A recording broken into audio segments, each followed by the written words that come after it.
Mission Impossible Final Reckoning's beginning scene is the weirdest exposition dump slash montage scene ever. Going into the final Mission Impossible movie, I was really hoping for this to be like a 9.5 out of 10 type of movie. I wanted Tom to go out with a bang, but what was the beginning of this movie? Like, the first 10 to 15 minutes was just bad. Everything leading up to the first intro card was just so odd and edited bad. It's like they info dumped so much on us from the previous movie and the other movies to like get us a refresher, but it lasted for like 15 minutes. We get tons of flashback scenes, but also just scenes that are just cutting randomly in between, and it just made no sense. It felt like we were watching an incomplete cut of the film that they just rushed out, and I was like, what are we watching? On top of that, just like every other Mission Impossible movie, they did the one thing that I hate that they do, which is spoil pretty much most of the movie in the intro title sequence card. Every time they show a new character, they show like tidbits of what happens later in the film while they're showing that character, and it always spoils stuff. The story follows Ethan Hunt as he tries to stop the entity from it ending the world. But on top of that, Gabriel is trying to take control of the entity, so Ethan is trying to stop him, and honestly, Gabriel is one of the weakest enemies of this whole franchise.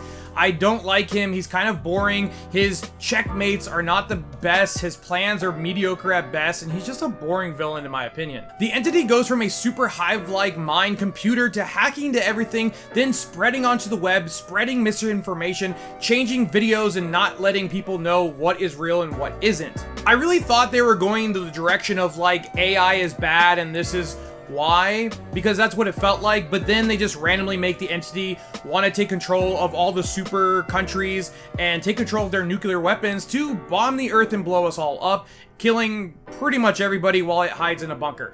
I'm not 100% sure what they were going for or why the entity wanted to do this, but it is what it is. There's a lot of scenes in this movie where Ethan Hunt finds himself in similar positions as previous movies, which I thought was kind of boring. And also a lot of the action scenes were speed ramped, and if you don't know what that means, it means they sped up the footage in post, and I could tell in a lot of the action. I get it, Tom Cruise is old, but when you do it so obvious, it makes the action scenes not as cool. Speaking of action scenes, this movie is severely lacking them. I mean, this movie is almost 3 hours long, and off the top of my head, I think we get about 5 action scenes. And there are some scenes that just drag on, and for it being a 3-hour movie and a Mission Impossible movie, this movie should not feel like it's dragging. If it was action-packed like the last installment or even Fallout, man, these 3 hours would have flown by, but it wasn't. We also get a death in this movie that literally means nothing to the film because it would have happened anyways, so it just was kind of pointless, to be honest. Also, there were some scenes in this movie where the music was so loud, like you couldn't hear anything going on other than just the blaring music, and I'm like,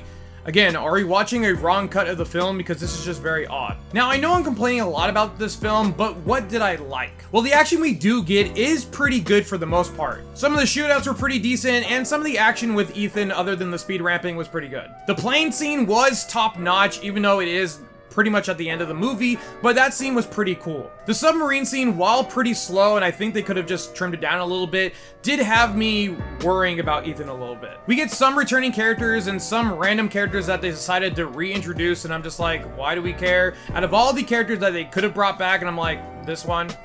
Who cares? A lot of them also just felt very one note in this movie, like they just didn't really do much to the plot. A lot of this movie is, hey, remember Ethan Hunt and how he does a lot of crazy stuff and we really need him to do something crazy for us for one last time while they show us flashbacks from previous movies?